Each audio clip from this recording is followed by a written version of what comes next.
એક બેચને ફ્રાય કરતાં તમને 7 થી 8 મિનિટનો સમય લાગતો હોય છે। તો આ રીતે આપણે બધા જ મુઠિયાને ફ્રાય કરી દેવાના રહેશે અને અહીંયા રૂમ ટેમ્પરેચર ઉપર આપણે ઠંડા થવા દેવાના છે। રૂમ ટેમ્પરેચર ઉપર ઠંડા થાય પછી તમારે આ મુઠિયાને એરટાઇટ ડબ્બામાં ભરીને તમે 7 થી 8 દિવસ કે પછી 10 થી 15 દિવસ સુધી બી સરસ એવા રહે છે। અને તમે જોઈ શકો છો એકદમ સરસ એવા ઉપરથી ક્રિસ્પી, અંદરથી સોફ્ટ અને ખરેખર આ મુઠિયા બહુ જ સરસ લાગે છે। તમે ચા સાથે, ગ્રીન ચટણી સાથે કે કોઈ બી તમે શાક બનાવો ગુજરાતીનું રસાવાળું, એની અંદર બી તમે આ મુઠિયા નાખીને ખાઈ શકો છો।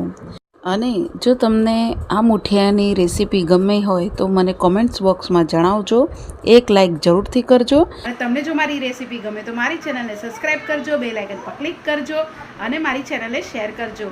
Thank you for watching.